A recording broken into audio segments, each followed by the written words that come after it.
오늘 말씀의 제목은 하나님과 겨루어 이기다 라는 제목으로 말씀 나누기를 원합니다. 야곱의 인생에서 이제 가장 큰 숙제 중에 하나가 그의 삼촌 라반과의 문제였습니다. 하나님께서 라반과의 문제가 해결되지 않았음에도 약속의 땅으로 가라 명하셨고, 야곱은 라반을 이 부재한 상황 속에서 모르게 그 집을 나왔어요. 그래서 그 라반이 쫓아왔고, 그 서로 시시비비가 걸린 상황 속에서, 시비가 걸린 문제 속에서 잘 원만하게 해결되고, 서로 양 당사자들이 언약을 체결함으로 말미암아서 야곱과 라반뿐만 아니라 야곱의 후손과 라반의 후손까지도 이제 서로 안전하게 평화를 이뤄갈 것들을 잘 정리가 되었습니다. 이제 야곱에게 더 큰 산이 남아 있어요. 하나님께서 명령하셔서 이제 자기가 아버지 집, 그 약속의 땅으로 돌아가는 일이 남아 있는데, 라반보다 더 무서운 존재가 있습니다. 그게 누굽니까? 형 에서예요. 20년 전에 형 에서를 속이고 도망 나왔기 때문에 야곱에게는 훨씬 더 무서운 존재가 형 에서입니다.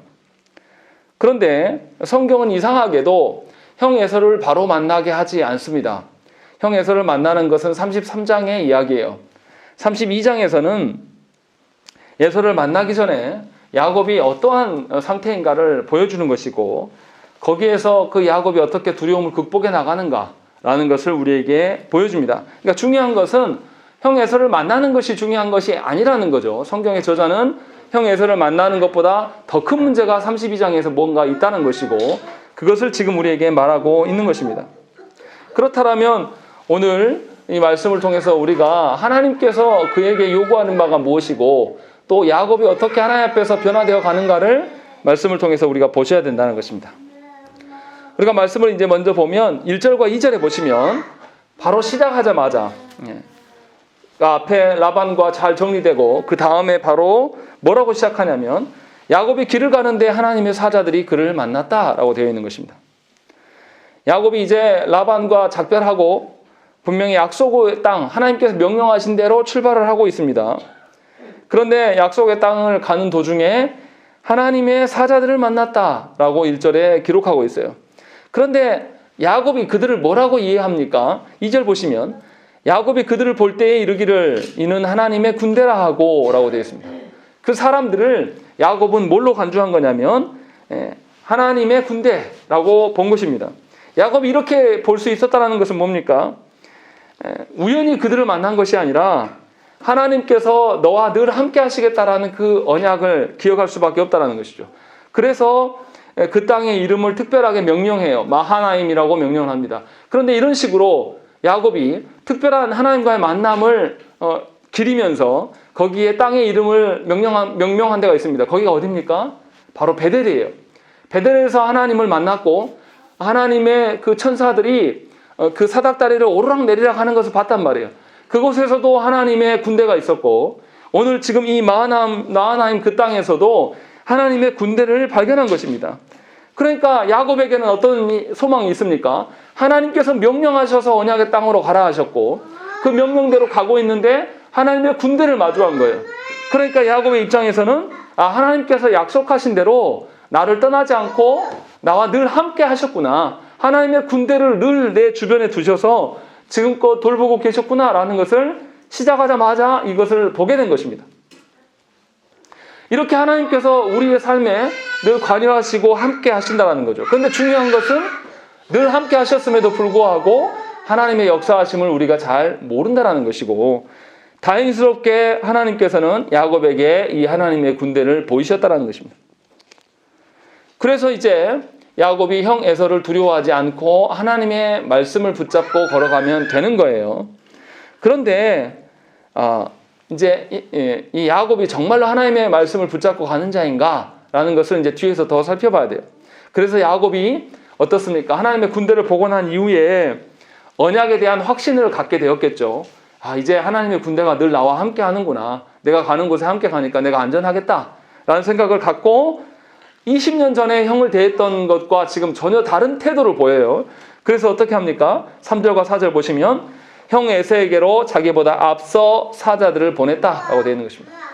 자기는 자녀들과 처자식들과 재산들을 이끌고 가기 때문에 늦게 갈 수밖에 없어요. 갑작스럽게 자신이 나타나면 형 에서에게 무례하게 될까봐 미리 사람을 보내서 자기 자신을 낮추면서 형 에서에게 사람을 보냅니다. 그러면서 4절에 뭐라고 합니까? 너희는 내 주 에서에게 이같이 말하라 라고 형 에서를 주인이라고 부르고 있어요.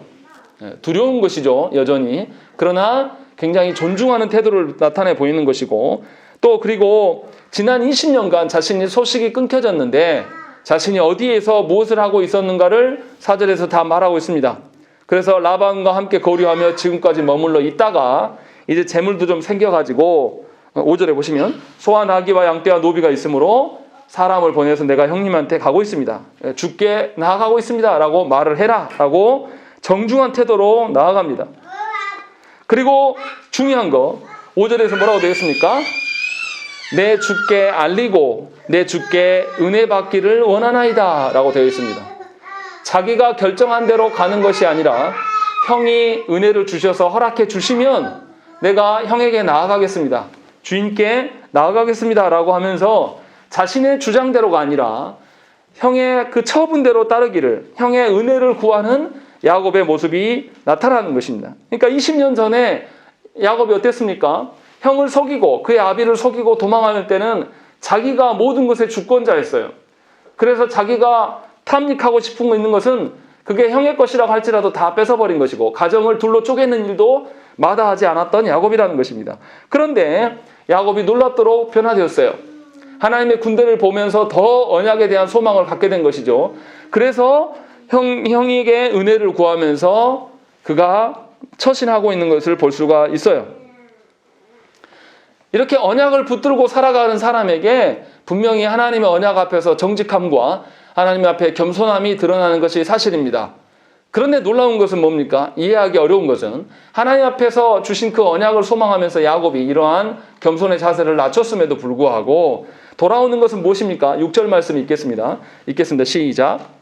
사자들이 야곱에게 돌아와 이르되 우리가 주인의 형 에서에게 있은즉 그가 400명을 거느리고 주인을 만나려고 오더이다. 예, 너무나 안타까운 것은 야곱이 하나님의 약속을 믿고 정직하게 자신이 살아온 날들을 이야기하고 형 에서에게 은혜를 구했다라는 것이죠. 그런데도 불구하고 형 에서가 몇 명을 거느리고 옵니까?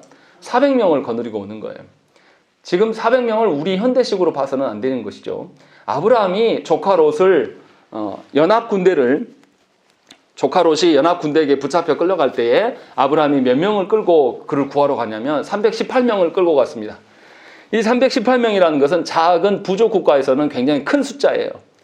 이 숫자로 가서 연합군대를 격파했습니다. 그런데 이 숫자보다 더 많은 400명을 거느리고 야곱에게 나온다라는 것입니다. 이게 어떤 의미겠습니까? 결코 긍정적으로 보이지는 않아요. 동생이 오고 있다라고 하면 자기 수행원 정도나 데리고 형 에서가 나오는 것이 우리의 일반적인 용서하였다라면 그런 식으로 나오겠죠. 그런데 에서가 용서한 것 같지가 않습니다. 그리고 들려오는 것은 군사를 이끌고 오고 있다라는 것입니다. 그러니까 형 에서가 야곱을 어떻게 하겠다는 것입니까? 힘으로 눌려버리겠다는 거죠. 군사력으로 인하여서 20년 전에 어떠한 것들을 뭔가 힘으로 정리하겠다라는 의도가 보이기 시작한 거예요. 분명히 야곱은 하나님의 군대를 보고 확신을 얻었습니다. 그리고 하나님의 언약을 근거하여서 아주 정직하게 겸손한 태도로 이 일에 임했어요. 그런데 그 결과는 어떻습니까? 야곱의 기대와 전혀 동일하지 않았다는 것입니다. 우리의 이러한 일들이 우리 인생 가운데 얼마나 많습니까? 우리가 하나님의 언약을 하나님의 말씀을 통해서 깨닫고 하나님 앞에 소망함으로 말미암아 이제 나와 내 가정을 하나님의 선하신 대로 이제 세워가겠다라고 우리가 결단을 합니다.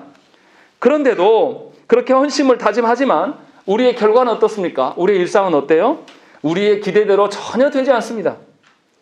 그런 일들이 아주 비일비재해요. 왜 이러한 일들이 하나님 앞에서 결단한 자들에게 있는 것일까요? 그리고 이러한 기대치 못한 결과가 있을 때 우리는 어떻게 행동합니까? 여전히 변함없이 하나님의 언약을 붙들고 하나님께서 이루실 것까지 인내하는 그런 사람들은 사실 많지 않습니다. 야곱도 똑같은 방식으로 나오는 거예요. 뭔가 결단하면서 형 에서에게 사람을 보냈는데 돌아오는 것은 형 에서가 400명을 끌고 온다 라는 이야기를 드니까 7절에 야곱의 태도가 나타납니다. 뭐라고 되었습니까?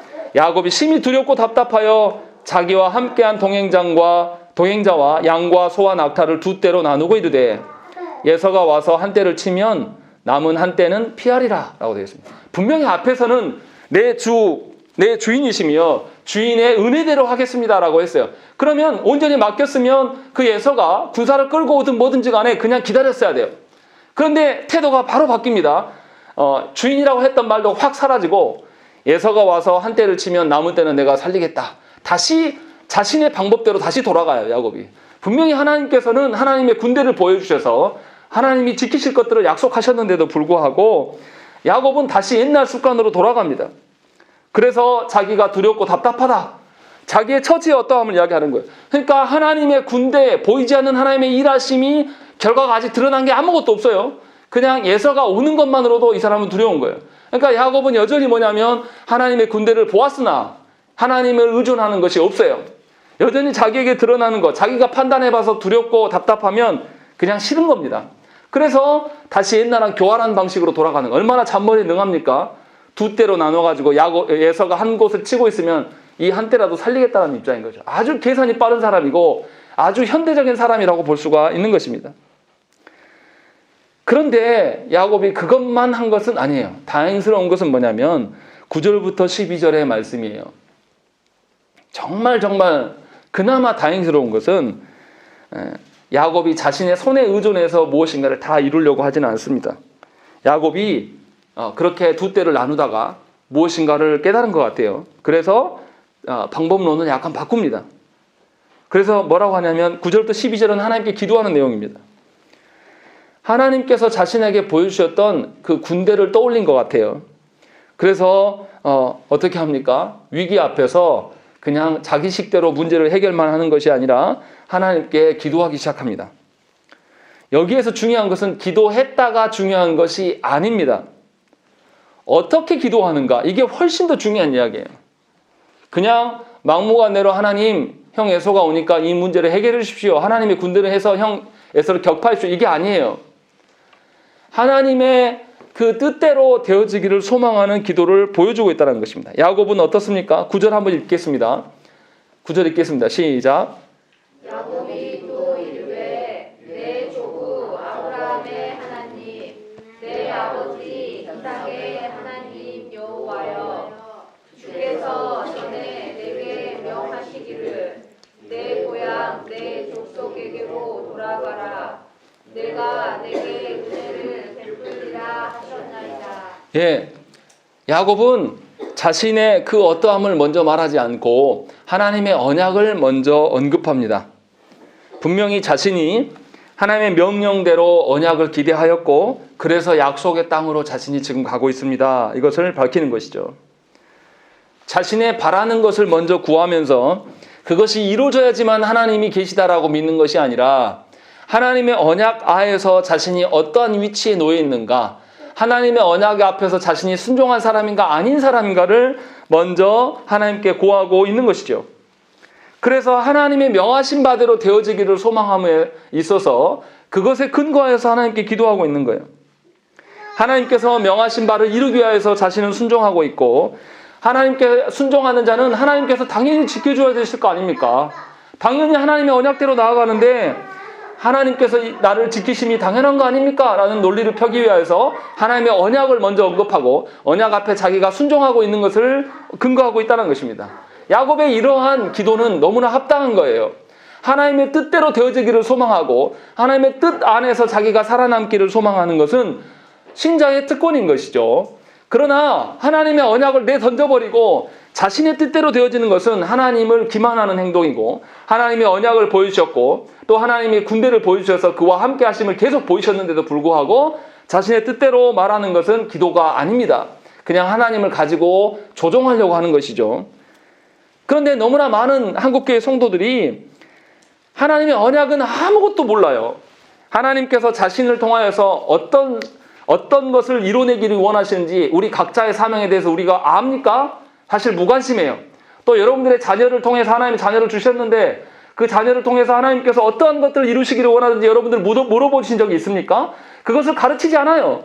또 그렇기 때문에 가정도 어떻습니까? 하나님의 주신 가정을 통해서 하나님께서 무엇을 이루고자 하시는가에 대한 우리의 생각이 아무것도 없는 채로 우리는 뭐만 이야기합니까? 내가 이 문제가 있는데 이 문제만 해결해 내십시오. 이렇게 이야기하는 거예요. 그러니까 하나님의 뜻과 아무런 상관없는 기도인 것이고 하나님 앞에서 억지 부리는 거예요. 하나님께서 분명하게 우리에게 말씀을 통하여서 우리에게 사명을 주셨고 교회의 사명과 가정의 사명이 무엇인가, 그리고 구체적으로 우리 자녀들에게는 어떤 기질과 특성들이 있는데 하나님께서 이들을 통하여서 어떠한 것을 드러내고자 원하는가를 발견해 나가는 것이 아니라 그거를 모르기 때문에 남아있는 건 뭡니까? 자기 욕망밖에 말할 수밖에 없는 거죠. 그래서 하나님의 뜻과 무관한 기도를 얼마나 많이 합니까? 또 하나님과 뜻과 무관하게 행동하면서도 자기 기도했다라고 말하는 거예요. 이것은 기도가 아니라 하나님 향한 도전이고 하나님께서 명하시는 바를 아예 대놓고 거절하는 것입니다. 자신이 주인이니까요. 하나님은 자신 앞에 자신의 주인됨을 맞춰주는 보조자일 뿐이라는 것입니다. 그래서 신자는 뭐 해야 되겠습니까? 고난이 오기 전에 평상시에 뭐 해야 되겠습니까? 하나님의 뜻하신 바가, 하나님께서 나를 통해서 이루고자 하시는 바가 무엇인지를 알아야 돼요. 이 일을 위하여서 우리가 말씀을 봐야 되는 것이죠. 하나님의 뜻과 언약이 나에게 어떻게 실현되어질 것을 하나님께서 기뻐하시는가. 이것을 구하는 것이 우리의 평상시의 기도가 되어야 한다는 것입니다. 그래야지만 하나님의 뜻에 부합하여서 우리의 어떠함을 말할 수가 있게 되는 것입니다. 그런데 하나님의 뜻과 상관없이 그냥 본인 간절함으로 인하여서 본인의 욕구 해결을 위하여서 기도만 열심히 하는 분들이 있어요. 이런 분들은요, 본인이 주인이고 선생이에요. 그래서 굉장히 고집스럽습니다. 누구 말도 듣지 않아요. 그런데 놀라운 것은 뭔지 아십니까? 그분은 하나님의 뜻을 전혀 헤아리지 못하기 때문에 자기 고집만 피우는 기도를 하는 것이죠. 그러나 말씀을 근거로 해서 기도하는 신자는 하나님 앞에서 자기의 뜻을 굽힐 줄 알아요. 하나님의 뜻이 먼저인 것이고 자신의 생존권이나 자신의 문제들 그 다음의 것들이에요. 하나님의 뜻에 부합한지 않았는지를 늘 살피면서 자신을 계속 겸손하게 할 수 있는 그런 신자의 모습이라는 것이죠. 이런 신자는 어떻습니까? 하나님이 다스려 가시는 그 모습 속에서 유연함을 띠고 있어요. 어떻습니까? 우리 물을 보시면 어떻습니까? 물을 원형 기둥이 같은 이 컵에다가 부으면 원형 기둥의 모양으로 바뀌어요. 물을 또 어떻습니까? 아무것도 없는 바닥에 쏟아놓으면 다 흘러버리는 것이죠. 아주 유연한 그런 자세가 있는 거죠. 신자에게 하나님의 말씀 앞에서 신자의 모습은 바로 이런 유연성을 띠어야 됩니다. 그리고 그것을 근거해서 하나님의 다스림 가운데 서야 되는 것이 신자의 합당한 기도라는 것입니다. 우리가 여기서 생각해 봐야 될 것이 있어요. 하나님께서 명하신 대로 우리가 그렇게 살아가도 발생하는 문제가 있다라는 것입니다. 그런데 거기서 멈추면 안 돼요. 문제가 발생하게 되면 이 문제는 다 누구 소관인 것입니까? 하나님 소관인 것이에요. 하나님께서 언약하는 것을 우리에게 명하셨고 언약대로 이루어가실 것을 믿고 내가 거기에 순응하면서 갔어요. 그렇다고 해서 문제가 없다는 것이 아닙니다. 문제는 그래도 있어요. 그런데 그 문제가 누구의 소관이냐면 하나님의 소관인 거예요. 내 책임이 아니에요. 그런데 우리는 자꾸만 하나님 언약대로 가다가 내 뜻대로 되어지지 않으면 낙심하고 실망해요. 왜 낙심하고 실망합니까? 하나님이 그것을 해결할 것이라고 못 믿으니까요. 여전히 주관자가 누구예요? 본인이거든요. 하나님이 아니에요. 이러한 생각들을 교회 안에 직분자들이 다 갖고 있습니다. 그래서 하나님의 뜻대로 해나가면 고난이 없을 것이라고 생각을 하는 거예요. 그리고 고난이 생겨도 어떻게 합니까? 하나님을 더욱 믿고 하나님의 군대가 우리와 함께 하실 것이다. 그래서 이 문제는 문제가 아니다 라고 선언해 가는 것이 아니라 더욱더 두려워하면서 사람의 방법으로 이것을 어떻게 처리할 것인가. 이렇게 해야 된다. 또 다른 직분자는 아니다. B안으로 해야 된다. 또 다른 직분자는 C안으로 해야 된다. 그래서 자기들끼리 싸우는 거죠. 이것이 우리의 모습이에요. 중요한 것은 뭐냐면 하나님의 뜻대로 행하도 문제는 발생할 것이고 그러나 그 문제는 하나님의 손에 달려있는 것이기 때문에 우리의 책임이 아니고 하나님께서 분명히 해결하실 거라는 거죠. 그래서 그 문제 앞에서 우리의 태도는 어때야 됩니까? 도리어 하나님의 뜻대로 되어질 것을 구하면서 하나님 우리가 어떻게 순종할까요? 하나님 앞에서 우리의 생존권은 하나님의 손에 있습니다라는 것을 또 드러내야 된다는 것입니다. 하나님께서 해결하시는 것이 당연한 거예요. 그래서 야곱이 9절처럼 말하고 있는 것입니다. 그래서 9절 끝부분에 내가 네게 은혜를 베풀리라 하셨나이다. 하나님께서 은혜 베푸실 것을 약속하시지 않았습니까? 그것에 근거해서 당연히 나를 살리시는 것 당연한 거 아닙니까? 라고 이야기를 하고 있는 것이죠. 그리고 12절의 말씀을 보세요. 12절도 놀라운 고백을 합니다. 자, 12절 읽겠습니다. 시작. 주께서 말씀하시기를 내가 반드시 내게 은혜를 베풀어 내 씨로 바다에 셀 수 없는 모래와 같이 많게 하리라 하셨나이다. 예, 하나님께서 야곱에게 세 가지 약속을 하셨어요. 자손과 땅과 복에 대한 약속을 하셨단 말이에요. 자손은 이미 어느 정도 이루어져 갔어요. 야곱과 레아와 라헬이 하나님의 언약을 붙들고 살지 않았습니다. 자기 마음대로 시기 질투하고 야곱도 자기가 사랑하는 라헬만 사랑하여서 레아를 무시하면서 그렇게 집안을 엉망으로 다스려 왔음에도 불구하고 하나님은 그 자녀들에게, 그 부부에게 그 가정 안에 12자녀를 주셨고 또 하나님은 자손을 이뤄가는 것이죠. 그러고 나서 이제 하나님께서는 땅에 대한 약속을 이루기 위해서 약속의 땅으로 가라 라고 해서 약속의 땅을 믿고 가고 있어요. 그런데 야곱이 다시 12절에서 생각한 것은 뭡니까? 나와 내 자손을 지키는 것은 하나님의 언약 안에 있다. 이미 이것을 알게 된 거예요. 그래서 자식 새끼들 걱정하느라고 하나님께 구하지 않는단 말이에요. 하나님이 언약에서 이미 지키시겠다라고 약속하시지 않았습니까? 라고 말하면서 하나님의 언약에 근거하여서 그 자녀들을 하나님께서 지키시는 것이 너무 당연합니다. 라고 말하고 있다라는 것입니다. 이것이 믿음이에요. 자신의 뜻대로 내 자식이 무슨 대학에 가야 되고 어떤 배우자를 만나서 결혼하고 어떻게 살아가야 되는 거, 이것은 고집 피우는 거란 거예요. 하나님께서 우리 자녀에게 어떻게 이뤄 가실 것은 하나님의 속 안에 있는 거예요. 여러분이 주인이 아니란 말이에요. 그런데도 불구하고 많은 신자들이 야곱처럼 고백하지 않습니다. 하나님의 약속에 근거해서 자기 자녀를 바라보면서 하나님의 약속의 뜻대로 때가 되면 이룰 것이라는 그 믿음과 기대함으로 기다리는 것이 아니라 본인이 주인이 되어가지고 하나님이 이루어주심 앞에서 떼쓰고 있는 겁니다. 뭐가 믿음입니까? 이건 믿음이 아니에요.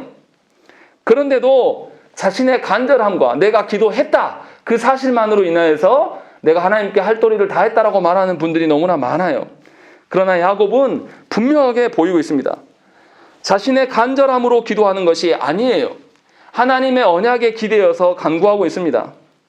신자의 간구는 하나님이 어떠한 분이신가 그것에 근거해야 되는 것입니다. 그래서 아까 대우리문답에서 이야기한 것처럼 하나님의 그 주신 믿음, 삼위 하나님께서 베푸신 구원이 있기 때문에 우리가 구원받는 것이지 내가 어떤 행위로 인하여서 내 구원을 완성해 간다든지 어떤 내 행위로 인하여서 나를 드러내는 것은 하나님의 구원을 무시하는 것이고 하나님의 베푸신 모든 것을 기만하는 행동이라는 것입니다. 그러니까 놀랍게도 신자는 하나님의 말씀에 기인하지 않는 기도를 드리는 신자는 하나님을 대적하고 하나님을 우습게 여기는 기도가 될 수 있다는 것입니다. 그런 점에서 여러분들의 기도 생활과 여러분들의 신앙 생활을 돌아보셔야 돼요. 그렇지 않으면 분명히 교회 안에 직분자이고 기도하고 예배 생활을 하고 있지만 전부 다 하나님의 주권을 기만하고 도전하는 행동으로 드러날 수 있다는 것입니다. 그런 식의 기도가 어떻게 하나님께 상달될 수가 있겠습니까? 그런 식의 기도가 어떻게 하나님께 나아가서 하나님이 흡족해할 만한 기도가 될 수 있겠습니까? 분명하게 그것은 기도가 아닙니다. 내 소원을 쭉 나열하는 것을 기도라고 말하지 마세요. 그것은 하나님을 향한 도전이고 여러분들의 불순종한 것의 모습을 전형적으로 드러내는 것뿐입니다. 야곱은 부족한 자였어요. 그래서 하나님의 군대를 보았음에도 불구하고 에서가 온다고 400명의 군사를 이끌고 온다 했을 때 두렵고 떨었어요. 그러나 그것에서 끝나지 않았습니다. 야곱이 다시 옛날 습관으로 돌아간 듯 했으나 너무 다행스러운 것은 그러함에도 불구하고 하나님의 언약을 붙들고 기도할 수 있었다는 거예요. 중요한 것은 하나님의 언약을 붙들었다는 것이죠. 하나님의 언약에 비추어서 자기와 자기 자신과 자기의 가정의 후손들까지 다 바라볼 수 있었다는 거예요. 이것이 하나님의 은혜예요. 하나님의 그 어떠하심. 10절에서 자신이 고백하죠. 자신이 어떤 존재인가. 우리 10절 말씀 한번 읽겠습니다. 읽겠습니다. 시작. 나는 주께서 주의 종에게 베푸신 모든 은총과 모든 진실하심을 조금도 감당할 수 없사오나 내가 내 지팡이만 가지고 이 요단을 건넜더니 지금은 쑥대나 이루었나이다. 예, 야곱이 10절에서 뭐라고 고백합니까? 지난 20년간 자신이 이루는 것이 사실은 아무것도 없다. 내가 아버지 집을 도망할 때 막대기 하나 들고 도망하지 않았냐. 그런데 하나님께서 하나님의 약속대로 나에게 모든 것을 베풀어 주셨고 하나님은 그 언약 앞에서 진실함을 보이셨다라는 거죠. 하나님이 주인이시면 하나님 마음대로 하셔도 돼요. 하나님의 계획을 굳이 우리한테 고지하실 필요가 없어요. 그런데 하나님은 우리를 구원시켜 놓고 하나님의 계획을 이미 말씀을 통해서 알려주신다라는 것이죠. 이것이 은혜지 않습니까? 우리 같은 것들에게 뭐하러 하나님이 브리핑하실 이유가 있습니까? 그런데 하나님께서는 하나님 말씀을 통하여 성경을 통하여서 당신이 어떻게 이뤄갈 것인가, 당신이 우리가 속한 그 가정과 교회를 어떻게 세워갈 것인가를 다 브리핑해 주셨어요. 그리고 그것 앞에서 브리핑한 그대로 계속 이뤄가고 계셨음을 지금 야곱이 고백하는 거예요. 그래서 지난 20년간의 자신의 삶이 하나님의 은혜 베푸심과 하나님이 약속하신 대로 그대로 진실하게 감당하며 살아오셨기 때문에 내가 지금 존재했습니다라고 고백하는 거예요. 자신이 한 것이 아무것도 없고 자신은 하나님의 언약에 순종한 사람도 아니었다라는 것을 고백하고 있는 것입니다. 이처럼 하나님 앞에서 하나님의 진실하심, 하나님의 그 말씀에 입각하여서 자신을 그 돌보신 이것을 발견하는 자만이 하나님의 그 언약을 찾고 구할 수 있고 하나님의 손에 자신의 인생을 맡겨드리며 자신의 가정과 후손들까지도 하나님께 맡겨드릴 수 있는 자가 된다는 것입니다. 다시 말하면 말씀을 통해서 여러분 자신을 돌아보지 아니하면 여러분들은 신자가 아니라 하나님을 대적하는 방식으로 설 수밖에 없어요. 하나님이 보이지 않기 때문에 뭐를 의지합니까? 자신의 힘과 자신의 노력과 자신의 열심을 의지하면서 살아가요. 그렇게 교회 안에 있는 신자들이 굉장히 많습니다. 그런 신자들이 수십 년간 예수 믿었다고 자랑할지 모르나 사실은 그 수십 년의 기간 동안에 한 번도 하나님께 순종한 적이 없었던 거예요. 야곱이 지금 10절에서 고백한 것처럼 자신은 지난 20년간 하나님 앞에 그냥 지팡이 하나 딸랑 든 아무것도 없었던 자였다라는 것들의 고백이 드러난다는 것이죠. 자신을 이렇게 믿을 수 없고 자신을 불신하게 될 때에만 비로소 우리가 어떻게 됩니까? 하나님의 은혜를 찾고 하나님의 도우심을 구하는 자리로 나아갈 수가 있다는 것입니다. 그러니까 이 말씀을 듣는 모든 여러분들 안에 여러분들의 주권과 여러분들의 고집을 다 내려놓으셔야 돼요. 여러분들이 가장 사랑하는 자녀 하나님께 내놓지 않으시면 여러분들이 하나님께서 베푸신 그 은혜를 차버리는 자가 되는 것입니다. 결코 하나님이 자녀 죽이려고 주신 것이 아니에요. 여러분들이 자녀 키워나가십니까? 그렇지 않은 거 여러분들 맨날 고백하지 않습니까? 자녀를 바라보면서 늘 여러분들이 참아줍니까? 도대체 저놈의 자식은 누구 뱃속에서 나온지 모르겠다. 이런 소리 우리가 얼마나 많이 합니까? 하나님께서 키워가셔서 그렇게 잘하는 것이지 우리의 어떤 기대감에 있지 않는다는 것입니다. 여러분들에게 하나님이 잠깐 맡겨주신 것이에요. 여러분의 소유가 아니란 말이죠. 그런데도 우리는 놀랍도록 내 소유이고 내 것인 양 이야기하고 자녀가 내 뜻대로 되지 않으면 분노하는 것입니다. 얼마나 교만합니까? 주신 분도 하나님이시요 잘하게 하시는 분도 하나님이시고 최종적으로 그 자녀의 어떠함을 책임져 주실 분도 하나님이에요. 우리가 자녀를 보호할 수 있으면 얼마나 보호할 수 있습니까? 기껏해야 몇십 년이에요. 그 몇십 년의 기간도 길지 않습니다. 자녀들이 10대만 돼도 이제 부모님을 또 벗어나고 싶은 욕망이 살아나요. 그런데도 우리는 끝까지 고집하면서 하나님의 언약을 주지 않는다는 것이죠. 왜 주지 않습니까? 본인이 부모된 자가 하나님의 언약 앞에서 자신을 바라보지 않기 때문이에요. 부모된 자의 신앙이 썩어 있기 때문에 자녀들에게 하나님 나라의 영원한 것을 주지 못하고 하나님께 내어 맡기지 못하는 것입니다.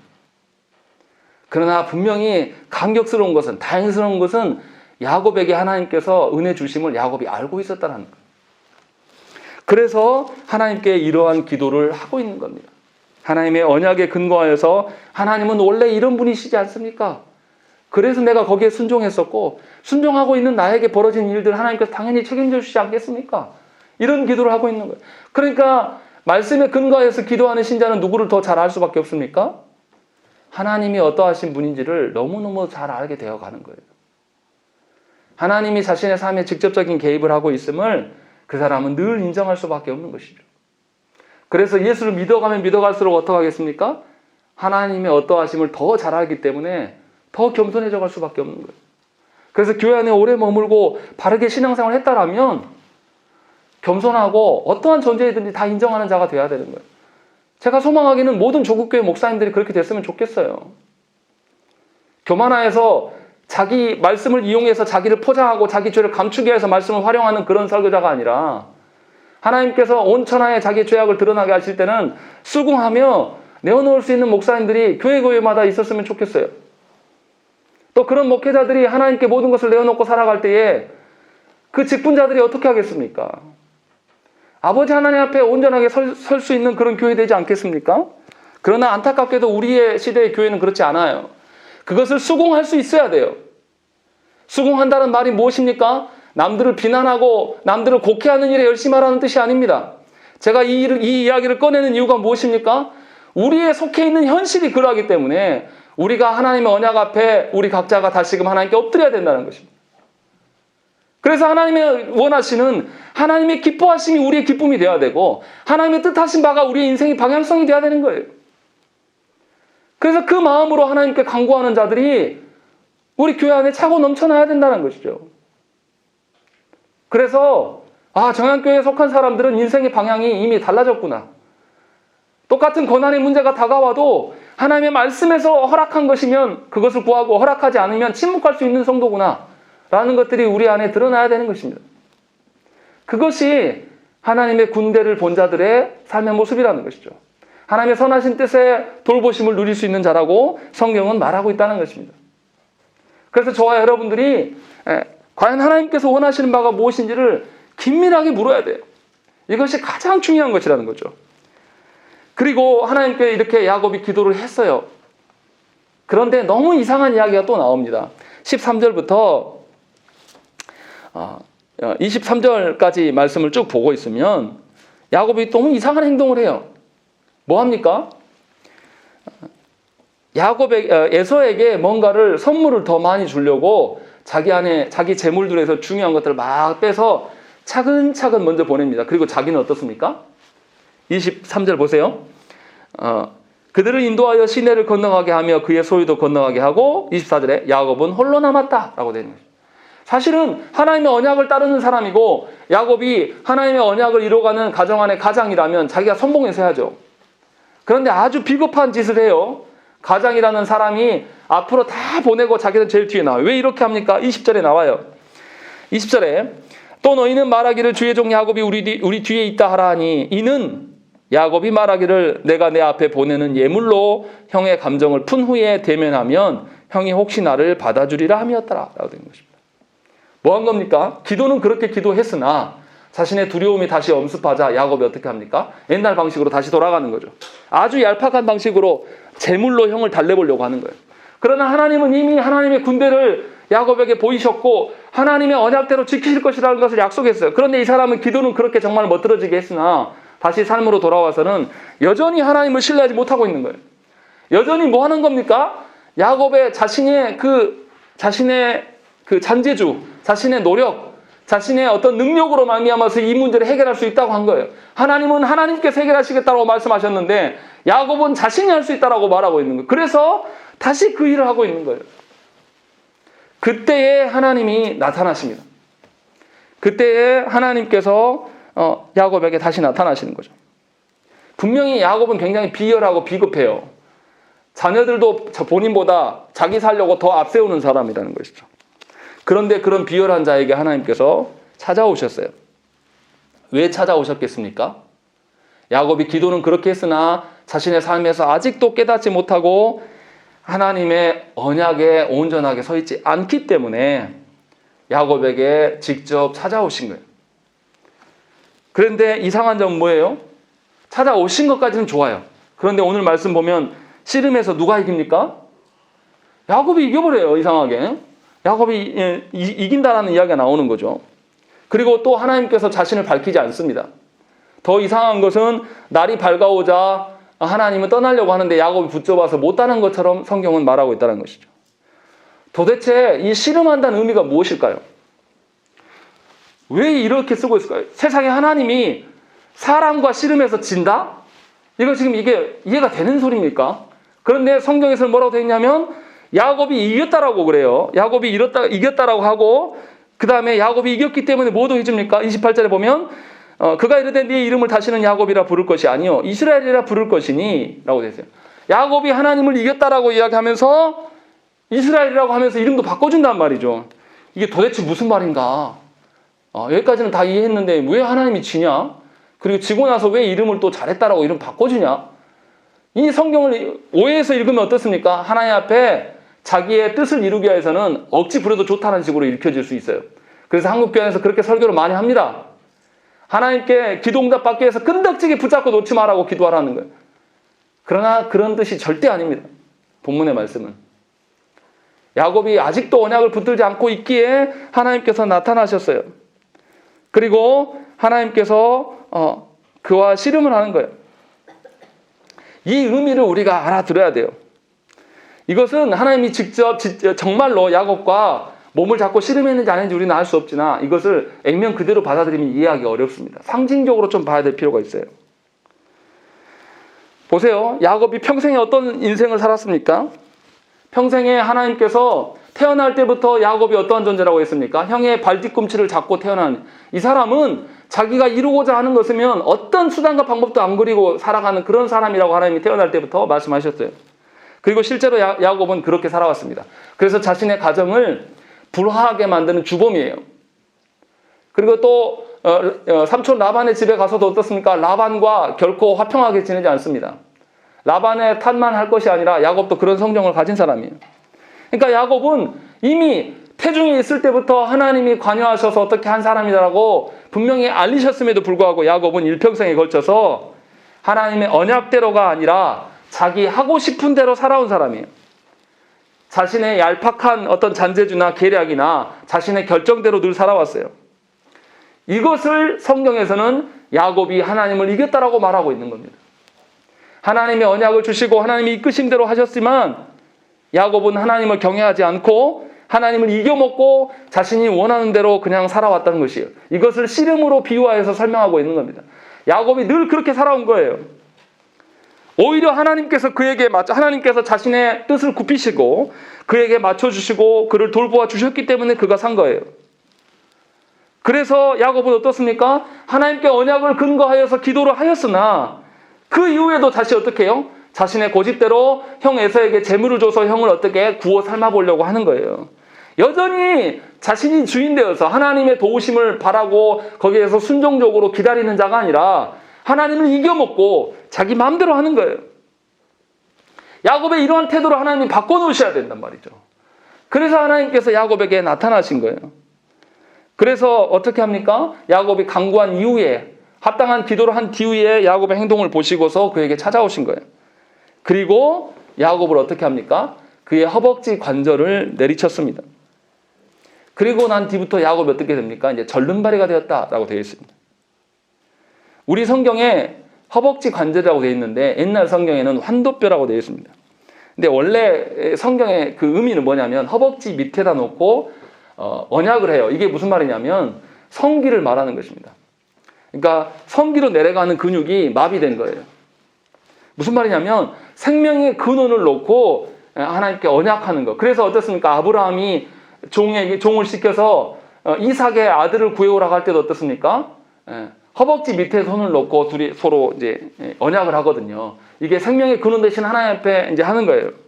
무슨 말이냐면 하나님께서 지금까지 자손에 대한 모든 것들을 이루어 가셨는데 이제 그 생명력이 있는 그곳을 치신 거예요.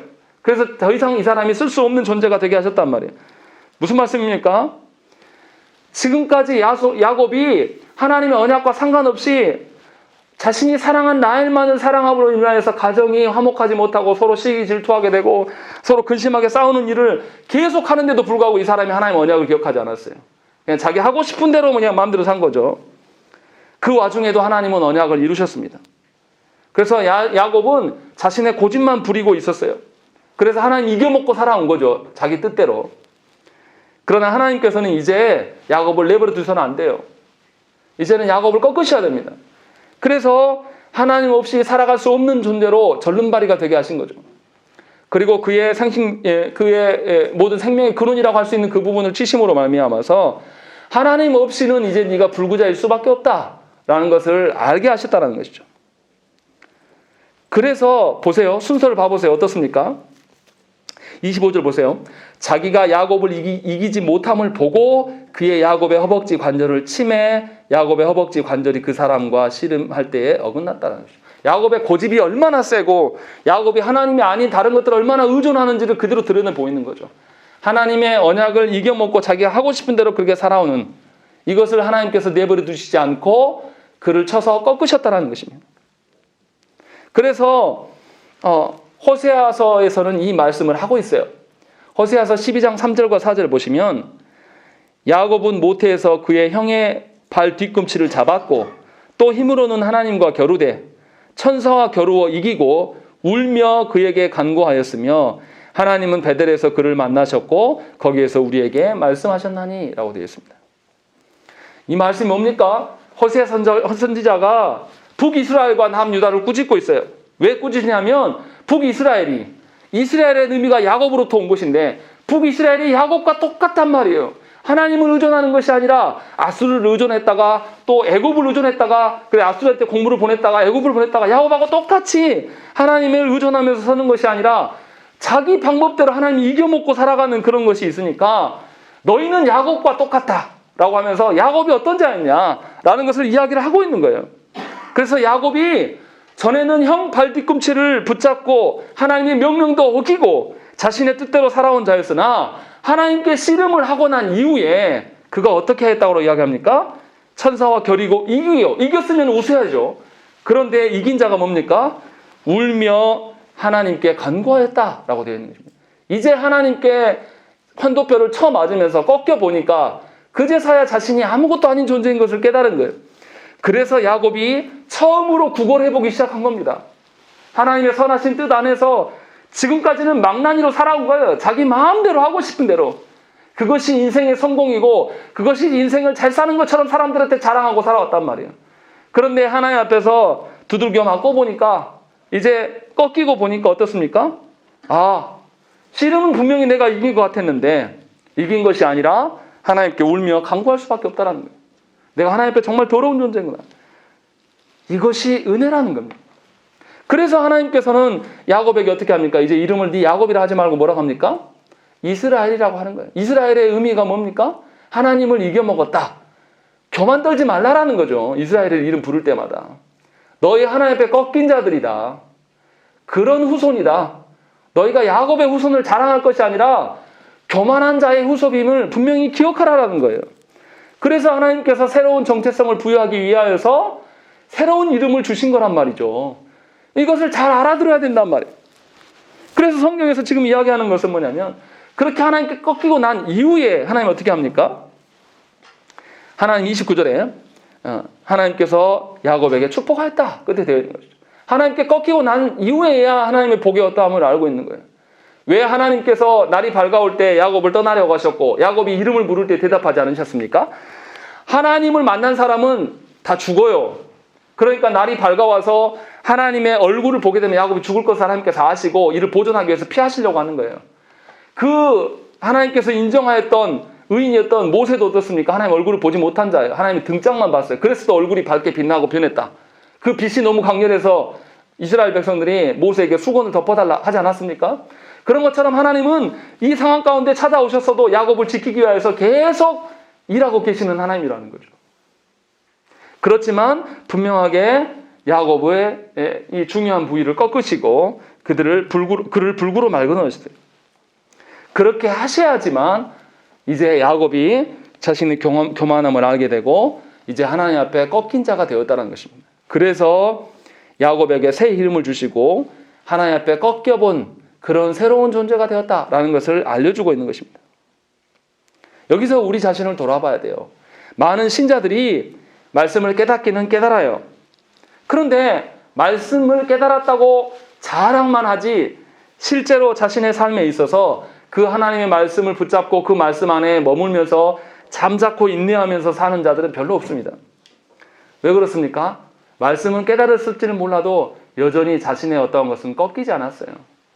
여전히 자신의 고집과 자신의 어떤 자존감과 자신감과 자신의 어떤 그 완고함, 자존심을 지키려고만 신앙생활을 한단 말이에요. 미안하지만 하나님께서는 그런 자들에게 찾아가 주셔서 그들을 꺾으십니다. 꺾어 놓으셔야지 드디어 하나님을 의존하면서 살 수 있거든요. 꺾여본 자들만이 하나님 앞에서 하나님을 붙들고 사는 것이 내가 생명줄이다라는 것을 알게 된다는 것입니다. 꺾이지 않는 자들은 여전히 자신의 인생의 문제만 붙잡고 있어요. 문제만 붙잡고 그것을 해결하지 않는 하나님을 향해서 원통해하고 답답해하고 그래서 자신의 방법대로 살아가려고 애를 쓰는 거예요. 예수 믿는다 하고 말씀도 안다고 말해요. 얼마나 교만한지 모릅니다. 그러나 실제로 삶에 돌아가서는 하나님 앞에 의지하지 않습니다. 하나님께 기도해도 자신의 욕망대로 기도하는 거예요. 그래서 하나님을 더 우습게 여기고 하나님의 본인만 예수 믿는 사람인데 오히려 가정 안에서 예수 믿지 못하게 하는 장본인으로 서 있는 거예요. 하나님께서 그러한 자들을 어여삐 여기시고 불쌍히 여기셔서 그들의 삶의 모든 것들을 다 꺾어버리시는 거예요.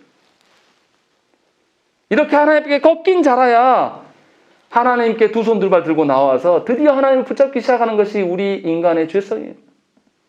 우리의 본성이란 말이죠. 그래서 하나님 앞에서 꺾여보지 않는 자는 하나님을 참으로 의지할 수가 없습니다. 하나님께서 꺾으신다는 의미는 뭐냐면 그 사람을 정말 사랑하시기 때문에 꺾으시는 거예요.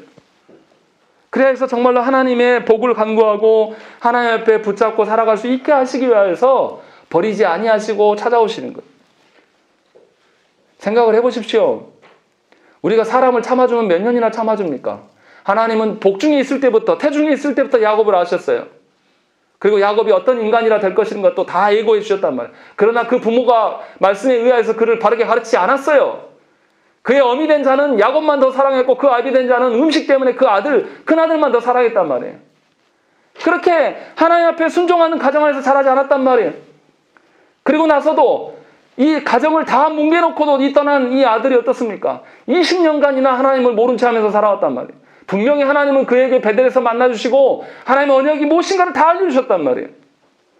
그런데 야곱 스스로 자신의 능력과 힘으로 하나님께 엎드리며 하나님께 의존했습니까? 그러지 못했다라는 거예요. 하나님이 얼마나 오래 참으셨습니까? 하나님이 얼마나 오래 기다리십니까? 여러분들은 여러분의 자녀를 위하여서 얼마나 기다리십니까? 한 3, 40년씩 기다려주시고 그런 말씀을 하십니까? 우리는 그렇게 못하는 사람들이에요. 그런데도 놀랍게도 그 자녀들을 여러분들의 품속에서 안 떼어내요. 그게 더 아이러니한 거예요. 참아주지도 못할 거면서 그 자녀들을 또 자기 품에 껴안고 있단 말이에요. 하나님께 맡기라고요. 여러분들이 아무리 품고 있어도 하나님이 행하시지 않으면 아무것도 변화되지 않아요. 여러분들의 영혼도 마찬가지입니다. 여러분들의 힘과 능력으로 무엇인가 여러분들의 가정이 세워지고 뭔가 달라질 것 같습니까? 하나님께 내어 맡기셔야 돼요. 친절하신 하나님은 우리 같은 것들에게 우리의 인생을 어떻게 이뤄가실 것인가 다 말씀을 통해서 브리핑해 주셔요. 다 알려주신단 말이에요. 그러면서도 그 브리핑 해주신 대로 우리가 의존하지 않고 살아도 계속 기다리세요. 기다리시면서 끝까지 우리가 하나님을 붙잡게 하시기 위해서 종국에는 어떻게 하십니까? 찾아오셔서 우리를 꺾으십니다. 정말로 하나님 앞에서 이기는 삶은 무엇입니까? 세상에서 거대해지고 아무런 문제 없이 떵떵거리고 살아가는 것이 정말 이기는 삶입니까? 하나님 앞에서 이기는 삶은 자신의 죄성이 하나님 앞에 꺾이는 삶이에요.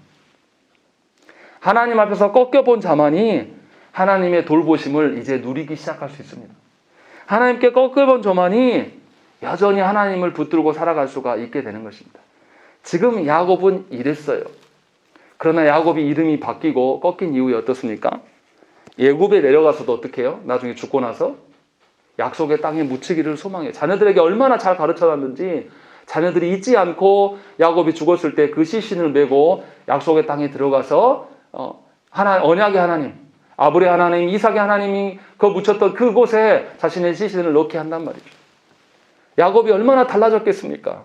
그 교만했던 야곱이, 그 세상에서 굉장히 교활한 그 야곱이 하나님의 꺾으심으로 말미암아서 이런 일들이 있었다는 것입니다. 오늘 말씀에서 이기는 것이 무엇인지 우리가 잘 생각을 해봐야 돼요. 하나님과 겨루어 이겼다? 우리가 그런 자가 아닌지 돌아보셔야 돼요. 하나님께서 우리를 이미 예전에 부르셨어요.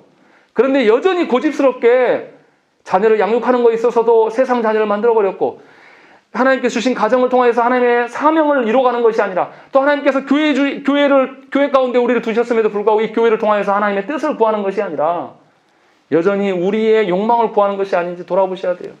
하나님 앞에서 이기려고 하는 것이 얼마나 교만한 일인가를 깨달아 알아야 된다는 것이죠. 그래서 이제는 하나님께 이기기보다는 하나님께 꺾이는 자 되기를 소망하십시오. 그래야지만 하나님의 어떠함을 붙잡고 살아갈 수가 있어요. 그래야지만 하나님의 선하심을 누리며 살 수 있는 자가 되는 것이고, 야곱의 그 어떠함처럼 그 노년에 하나님의 선하심이 그 자손들에게 드러나는 거예요. 얼마나 영광입니까? 야곱은 한 번도 자녀를 통해서 하나님의 그 국가가, 하나님의 선택한 백성이 생길 거라고 생각한 적이 없었을 거예요. 그냥 라헬만 탐하면서 살았겠죠. 그런데 하나님 놀랍게도 야곱의 자녀들을 통해서 뭘 이룹니까? 이스라엘의 12지파를 이루어가지 않습니까? 하나님 그러한 하나님이세요. 저와 여러분도 하나님께 꺾이기를 소망하셔서 하나님 우리 자녀에게 하나님의 언약 백성의 삶이 드러나기를 소망하는, 또 그것을 누리면서 그 소망이 우리 가운데 실현되기를 구하는 저와 여러분 되시기를 간절히 축원합니다. 우리 함께 기도하겠습니다.